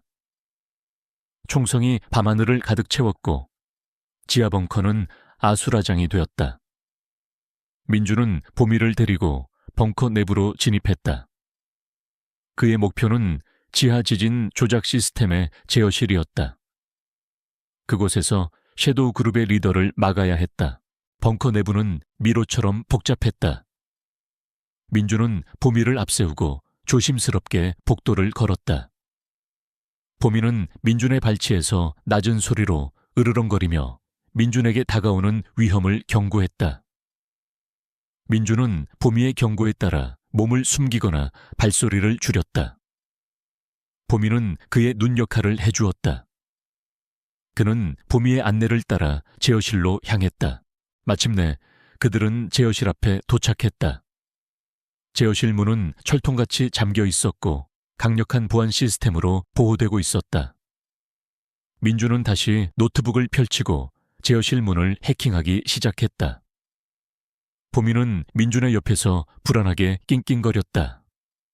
제어실 안에서 거대한 웅 하는 소리가 들려왔다. 지하 지진 조작 시스템이 가동되고 있었다. 인공지진이 곧 발생할 것이었다. 젠장, 시간이 없어. 민준은 이를 악물었다. 그의 손가락은 더욱 빠르게 움직였다. 그 순간 제어실 문이 열리고 섀도우 그룹의 리더, 그림자라고 불리는 존재가 나타났다. 그의 얼굴은 차갑고 냉혹했으며 그의 눈빛은 잔인함으로 가득했다. 그는 민준을 보자마자 비웃었다. 김민준, 내까짓게 감히 나를 막으려 들어. 이미 늦었어. 이제 곧 인공지진이 발생할 거야. 서울은 폐허가 될 것이다. 내 부모처럼 너도 여기서 죽을 것이다. 그림자는 총을 겨눴다. 민주는 보미를 자신의 뒤로 숨겼다.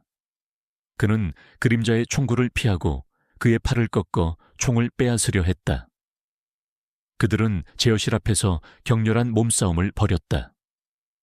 그림자는 상상 이상으로 강력하고 노련한 싸움꾼이었다. 그는 민준을 향해 날카로운 칼날을 휘둘렀다. 민준은 가까스로 칼날을 피했지만 그의 팔에 깊은 상처가 났다. 피가 흘러내렸다. 이 자식이 내 계획을 망치려 하지 마라. 그림자는 분노에 찬 목소리로 소리쳤다. 민준은 그림자의 소나귀에서 벗어나려 발버둥 쳤지만 그림자의 힘은 강했다. 그의 숨통이 조여왔다. 그때 보미가 그림자의 다리를 물고 늘어졌다. 그림자는 고통에 찬 비명을 지르며 보미를 뿌리치려 했다. 그 순간 민주는 그림자의 소나귀에서 벗어나 시스템 제어판으로 달려갔다. 그는 시스템의 전원을 끄고 긴급 정지 버튼을 눌렀다. 비빅 하는 소리와 함께 시스템의 가동이 멈췄다. 거대한 울림이 잦아들었다. 인공지진이 중지되었다. 서울은 위험에서 벗어났다. 민주는 쓰러져 숨을 몰아쉬었다. 그림자는 분노에 찬 눈빛으로 민준을 노려봤다. 네가 내 모든 것을 망쳤어. 그림자는 민준에게 달려들었다. 그 순간 선우와 특수 수사팀이 제어실 안으로 들이닥쳤다. 그들은 그림자를 제압하고 수갑을 채웠다. 그림자, 당신을 살인 및 테러 예비 음모 혐의로 긴급 체포합니다. 선우는 그림자에게 체포영장을 들이밀었다. 그림자는 분노의 치를 떨었지만 이미 때는 늦었다. 그는 결국 선우의 손에 체포되었다. 그의 부하들도 모두 제압되었다. 섀도우 그룹의 모든 죄가 만천에 드러나는 순간이었다. 민주는 보미를 끌어안았다. 보미는 그의 품에 안겨 가늘게 떨고 있었다. 보미의 다리에는 그림자에게 물린 상처가 남아 있었다. 보미야, 괜찮아. 아팠지? 미안해. 민주는 보미의 상처를 어루만졌다. 보미는 민준의 손을 핥으며 그를 위로했다. 그의 눈에서는 눈물이 흘러내렸다. 그것은 안도감과 감사의 눈물이었다. 그는 보미 덕분에 이 모든 것을 해낼 수 있었다. 보미는 그의 수호자이자 그를 빛으로 이끌어준 존재였다. 민주는 보미를 데리고 병원으로 향했다. 보미는 다리에 입은 상처 때문에 치료를 받아야 했다. 다행히 심각한 상처는 아니었다. 민주는 보미의 옆에 앉아 그의 머리를 쓰다듬었다. 그는 이제 더 이상 악몽에 시달리지 않았다. 그의 밤은 평화롭고 고요했다. 그는 강태산을 심판대에 세웠고 그의 부모님의 억울함을 풀어주었다. 그리고 수많은 사람들의 목숨을 구했다. 하지만 민주는 알았다. 그의 싸움은 아직 끝나지 않았다. 섀도우 그룹의 잔당들이 여전히 남아 있었고 그들의 그림자는 쉽게 사라지지 않을 것이었다. 민주는 이제 그 모든 것을 뿌리 뽑기 위해 새로운 시작을 해야 했다. 그리고 그 시작에는 언제나 보미가 함께할 것이었다. 그의 삶은 이제 복수를 넘어 정의와 희망을 향한 여정의 시작이었다. 그림자의 체포는 전 세계적으로 큰 반향을 일으켰다. 그의 정체가 드러나면서 섀도우 그룹이라는 국제범죄 조직의 실체가 만천에 공개되었다. 그들은 전 세계를 무대로 불법적인 광물 채굴과 인공지진 기술을 이용하여 막대한 이익을 취해왔으며 수많은 사람들의 목숨을 앗아간 악마 같은 존재들이었다. 언론은 연일 그들의 잔혹한 만행을 보도했고 세계 각국은 섀도우 그룹의 잔당들을 추적하고 체포하기 위해 공조 수사에 나섰다. 김민주는 그 모든 진실을 밝혀낸 영웅으로 추앙받았다. 하지만 민준의 마음은 복잡했다. 승리했지만 그의 영혼은 지쳐 있었다. 그는 강태산과 그림자, 그리고 그들의 비리 네트워크를 파헤치는 과정에서 너무나도 많은 것을 잃었다.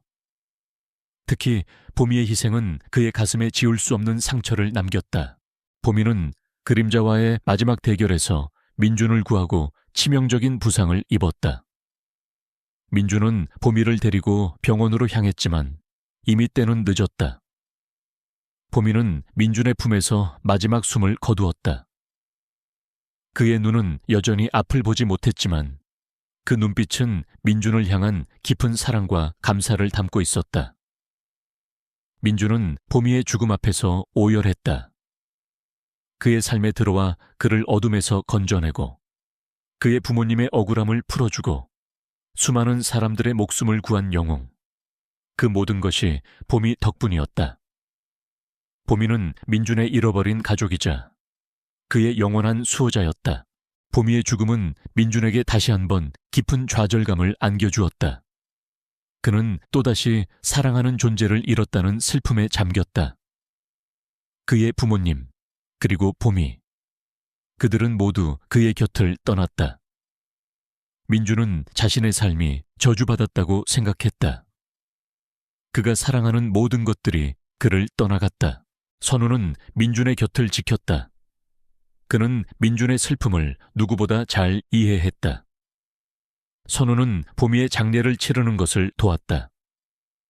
보미는 민준의 집이 있던 자리, 이제는 복구된 작은 텃밭에 묻혔다. 민준은 보미의 무덤 앞에서 한참 동안 서 있었다. 그는 보미에게 마지막 인사를 건넸다. 보미야, 정말 고마웠어. 내 덕분에 내가 살아남았고 모든 진실을 밝혀낼 수 있었어. 너는 내게 가족이었어. 영원히 잊지 않을게. 사랑해. 민준의 눈에서는 하염없이 눈물이 흘러내렸다. 그의 마음속에 깊이 박혔던 응어리가 조금씩 풀리는 듯했다. 보미는 그에게 슬픔을 주었지만 동시에 치유와 희망을 주었다. 보미의 죽음 이후 민준은 잠시 모든 것을 내려놓았다. 그는 건축가로서의 일도 섀도우 그룹의 잔당을 추적하는 일도 모두 멈췄다. 그는 자신의 작은 오피스텔에 틀어박혀 보미와의 추억을 되새겼다.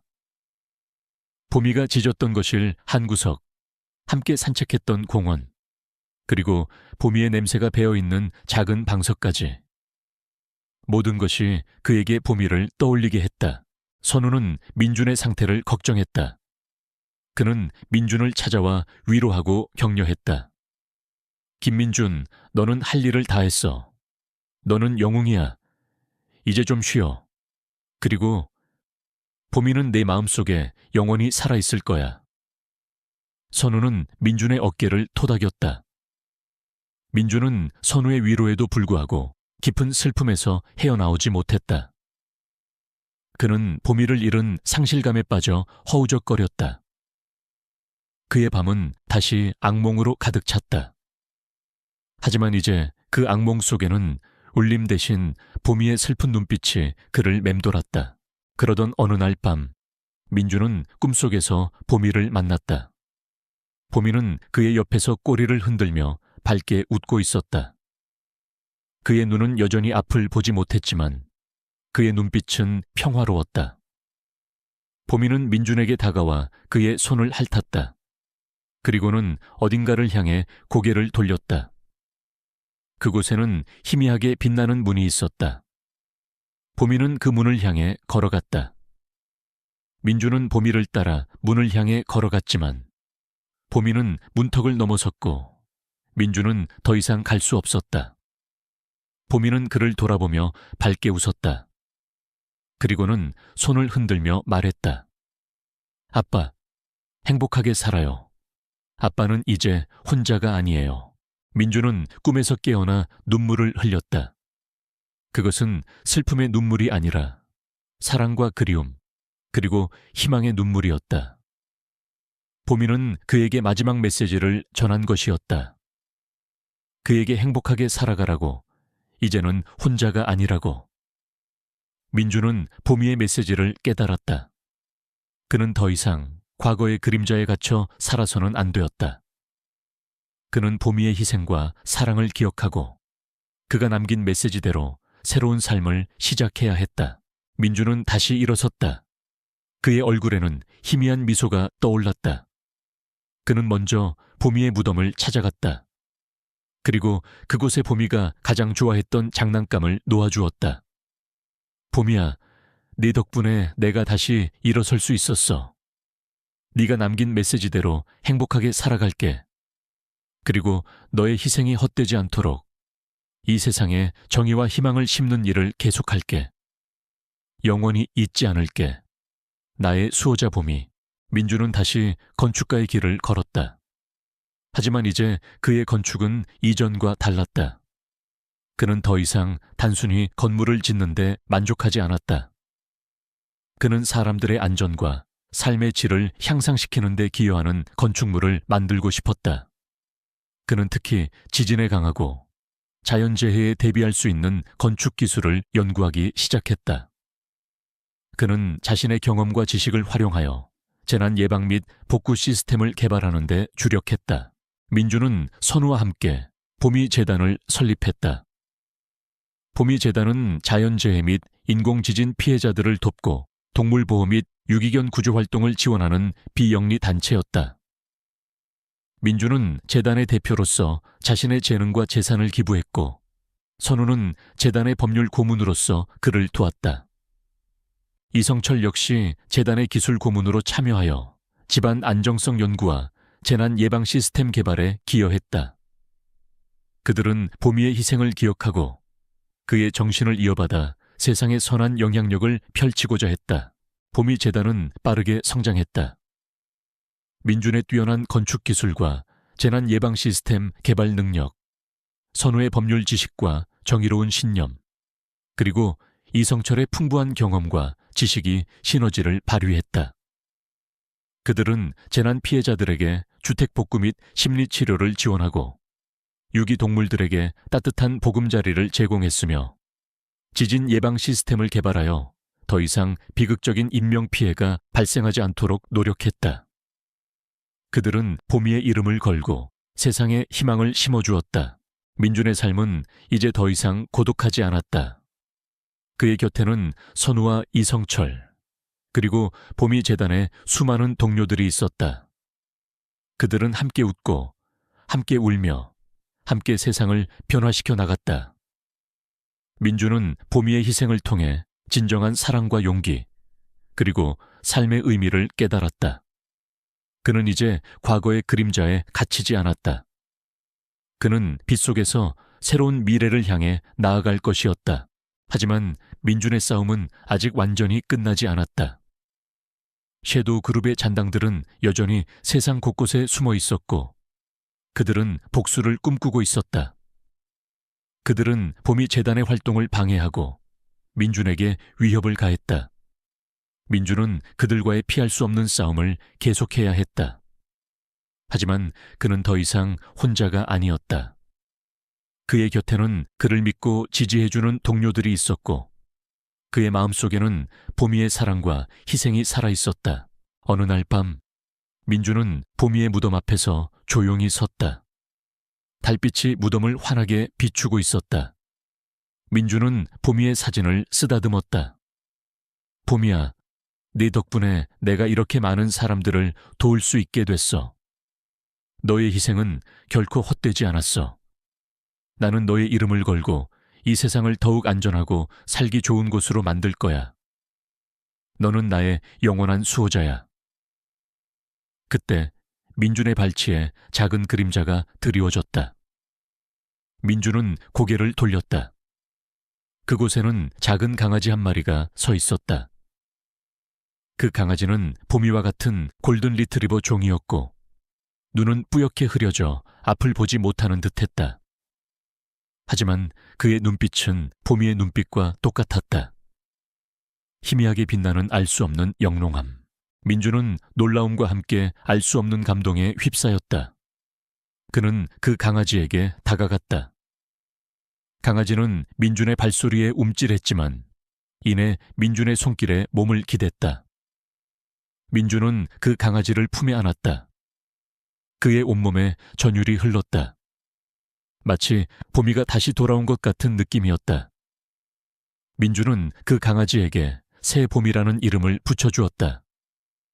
새봄이는 민준의 삶에 다시 찾아온 희망이자 봄이의 마지막 선물이었다. 새봄이는 민준의 곁을 떠나지 않았다. 그는 민준의 그림자처럼 그를 따랐고 민준이 지쳐 보이면 그의 다리에 머리를 비비거나 낮은 소리로 낑낑거리며 그를 위로했다. 새봄이는 민준에게 새로운 활력을 불어넣어 주었다. 민준은 새봄이를 통해 봄이의 사랑과 희생을 다시 한번 느꼈다. 민준은 새봄이와 함께 섀도우 그룹의 잔당을 추적하는 데 나섰다. 새봄이는 민준의 곁에서 그의 눈 역할을 해주었다. 새봄이는 인공지진 시스템의 잔여 진동을 감지하고 민준에게 섀도우 그룹에 숨겨진 거점을 알려주었다. 민준은 새봄이의 안내를 따라 섀도우 그룹의 잔당들을 하나하나씩 소탕해 나갔다. 선우와 이성철도 민준을 도왔다. 그들은 함께 힘을 합쳐 섀도우 그룹의 뿌리를 뽑기 위해 전력을 다했다. 수많은 난관과 위험이 있었지만 민준은 포기하지 않았다. 그의 곁에는 새 봄이가 있었고 그의 마음속에는 봄이의 사랑과 희생이 살아있었다. 그는 정의를 위해 싸웠고 희망을 위해 나아갔다. 그리고 마침내 섀도우 그룹의 모든 잔당들이 체포되었다. 그들의 모든 죄가 세상에 드러났고 그들은 합당한 처벌을 받았다. 모든 것이 끝나고 민준은 새 봄이를 끌어안았다. 새 봄이는 그의 품에 안겨 가늘게 떨고 있었다. 민준은 새 봄이의 머리를 쓰다듬었다. 고마워, 새 봄이야. 내 덕분에 이 모든 것을 해낼 수 있었어. 너는 나의 영원한 동반자야. 새 봄이는 민준의 얼굴을 핥으며 그를 위로했다. 그의 눈에서는 눈물이 흘러내렸다. 그것은 슬픔의 눈물이 아니라 사랑과 평화, 그리고 희망의 눈물이었다. 민준의 삶은 이제 진정한 의미의 평화를 찾았다. 그는 더 이상 악몽에 시달리지 않았다. 그의 밤은 평온하고 고요했다. 그는 봄이의 희생과 사랑을 기억하고 그의 이름을 건 재단을 통해 세상에 선한 영향력을 펼쳤다. 그의 건축은 사람들의 삶을 안전하고 풍요롭게 만들었고 그의 행동은 많은 사람들에게 희망과 용기를 주었다. 그는 진정한 영웅이자 빛의 상징이 되었다. 민준은 새 봄이와 함께 봄이 재단에서 사람들을 도왔다. 그들은 함께 웃고 함께 울며 함께 세상을 변화시켜 나갔다. 민준은 봄이를 통해 잃어버렸던 가족의 의미를 되찾았고 그의 삶은 사랑과 희망으로 가득 채워졌다. 그의 이야기는 모든 역경을 이겨내고 피어난 가장 아름다운 꽃이었다. 시간은 흐르고 김민준의 삶은 봄이 재단과 함께 새로운 의미를 찾아갔다. 강태산과 그림자 그룹의 잔당들이 모두 심판대에 서면서 세상은 한동안 평화로웠다. 민준은 건축가로서 재난 예방 및 복구 시스템 개발에 매진했고 그의 기술은 수많은 생명을 구하며 빛을 발했다. 봄이 재단은 그의 굳건한 신념과 헌신적인 노력으로 나날이 성장했다.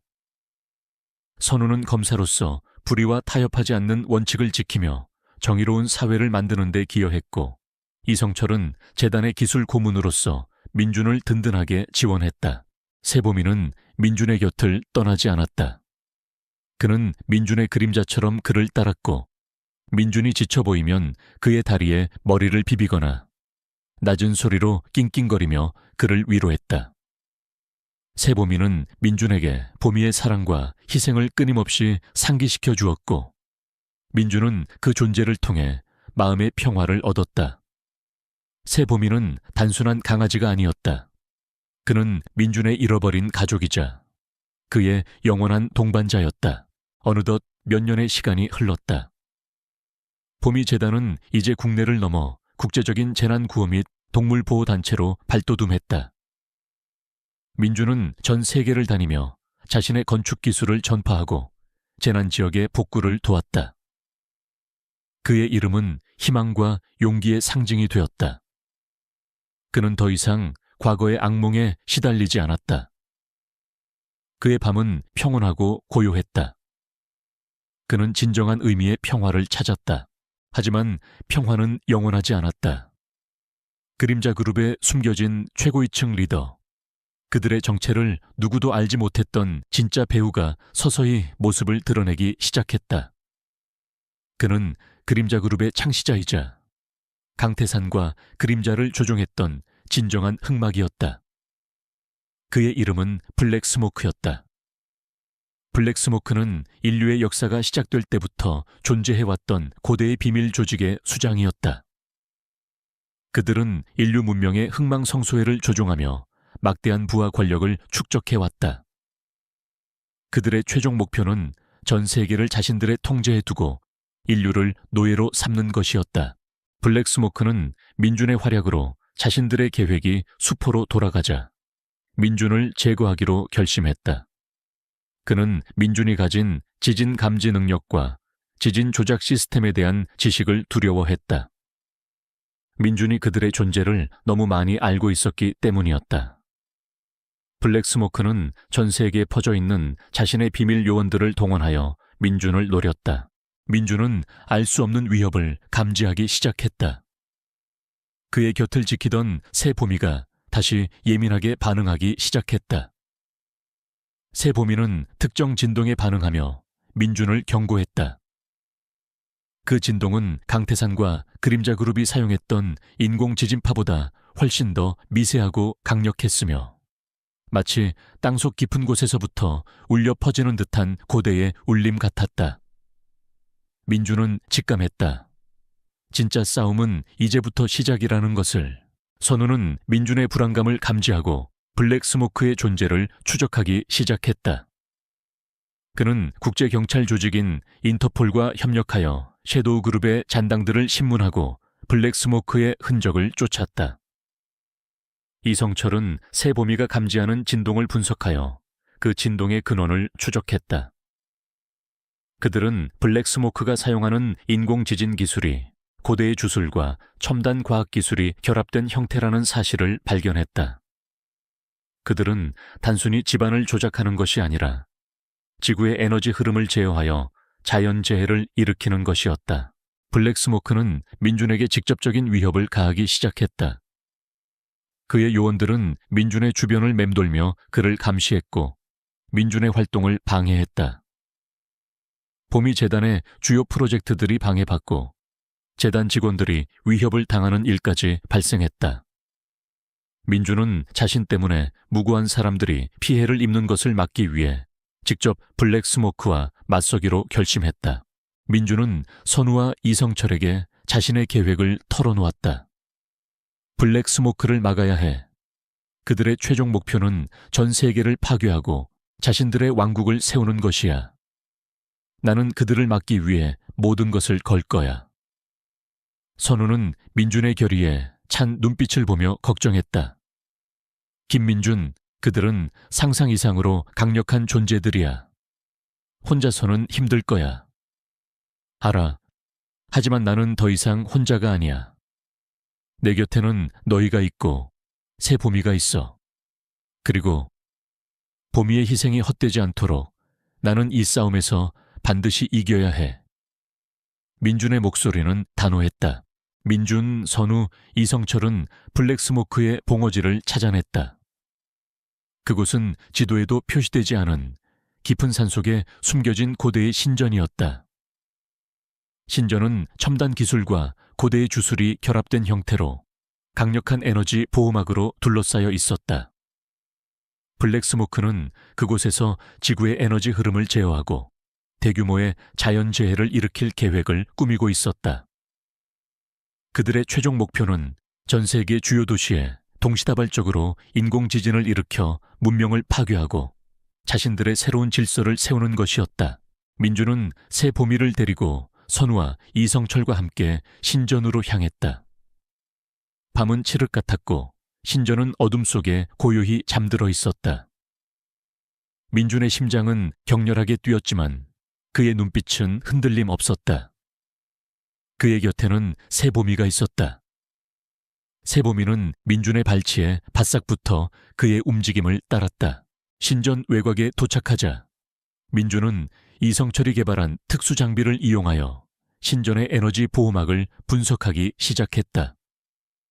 이성철은 민준이 새보미를 통해 감지한 고대의 울림 패턴을 기반으로 에너지 보호막의 약점을 찾아냈다. 민준은 새보미의 도움으로 보호막의 주파수를 역추적하고 해킹 코드를 주입했다. 응 하는 소리와 함께 신전의 에너지 보호막이 불안정하게 흔들렸다. 삐빅 하는 소리와 함께 보호막이 해제되었다. 민준은 성공했다. 선우야, 보호막이 해제됐어. 지금이야. 진입해. 민준이 소리쳤다. 선우는 특수수사팀을 이끌고 신전 안으로 진입했다. 그들은 블랙스모크의 경비병들과 격렬한 총격전을 벌였다. 총성이 밤하늘을 가득 채웠고 고대의 신전은 아수라장이 되었다. 민준은 새보미를 데리고 신전 내부로 진입했다. 그의 목표는 블랙스모크가 있는 제어실이었다. 그곳에서 그를 막아야 했다. 신전 내부는 미로처럼 복잡했고 고대의 주술적인 상징들이 곳곳에 새겨져 있었다. 민준은 새보미를 앞세우고 조심스럽게 복도를 걸었다. 새보미는 민준의 발치에서 낮은 소리로 으르렁거리며 민준에게 다가오는 위험을 경고했다. 민준은 새보미의 경고에 따라 몸을 숨기거나 발소리를 줄였다. 새보미는 그의 눈 역할을 해주었다. 그는 새보미의 안내를 따라 제어실로 향했다. 마침내 그들은 제어실 앞에 도착했다. 제어실 문은 거대한 돌문으로 고대의 상징들이 새겨져 있었다. 이성철은 돌문의 잠금 장치를 해독하기 위해 애썼지만 쉽지 않았다. 그때 새보미가 돌문 앞에서 지저대기 시작했다. 그리고 그의 발로 돌문의 특정 지점을 가리켰다.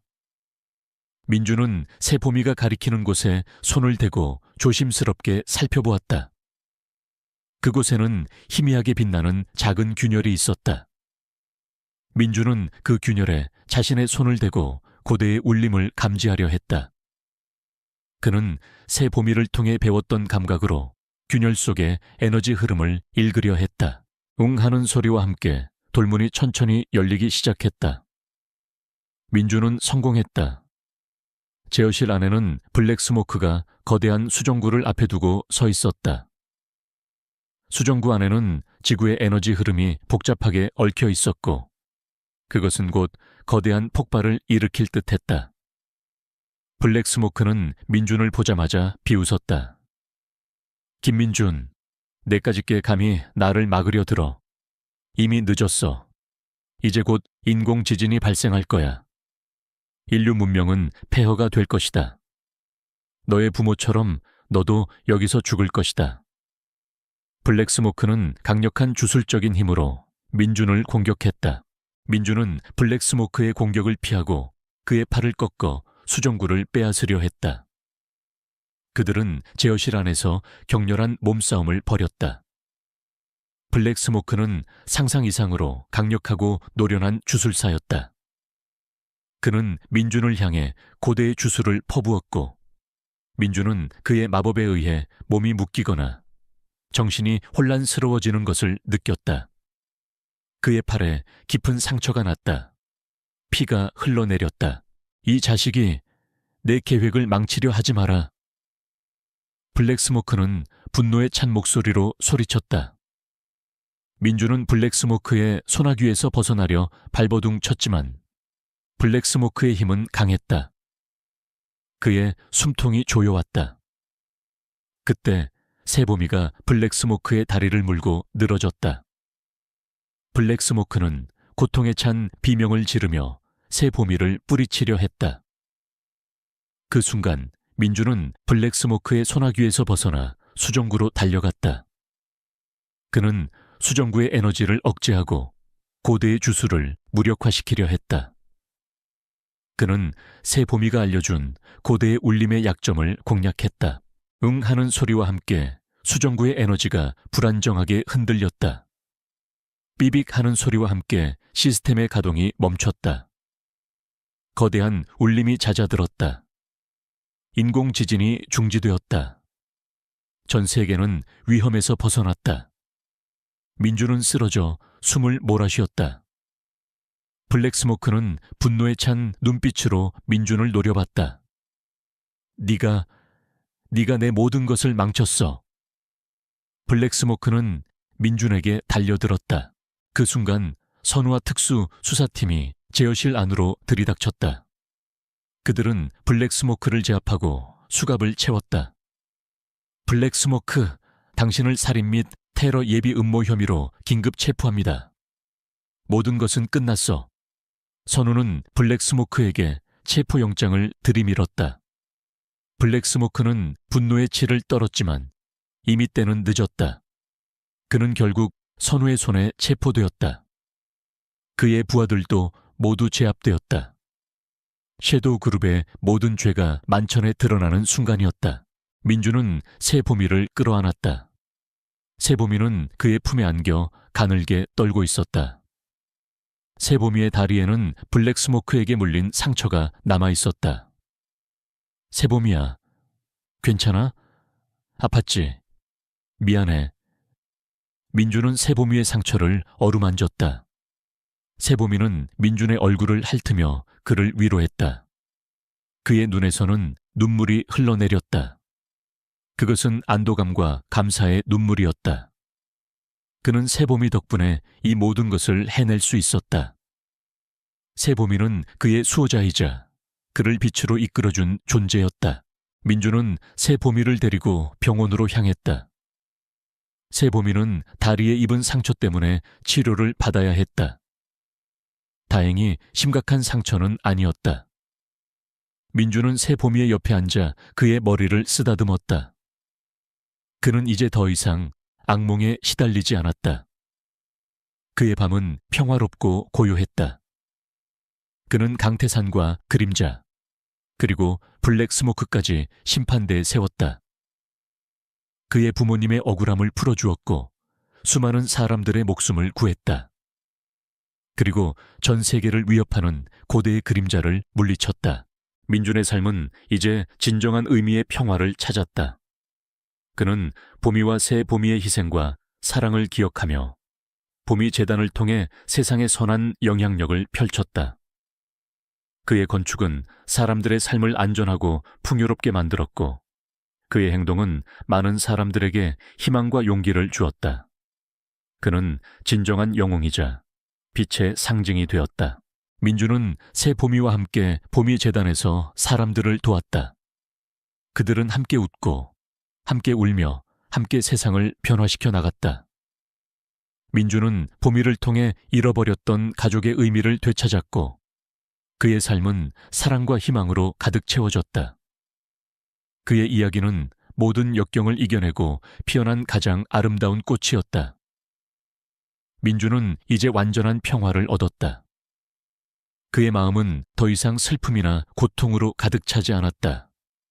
그곳에는 오직 사랑과 희망, 그리고 새로운 시작의 기운만이 충만했다. 그는 새 보미와 함께 빛 속에서 영원히 행복할 것이었다.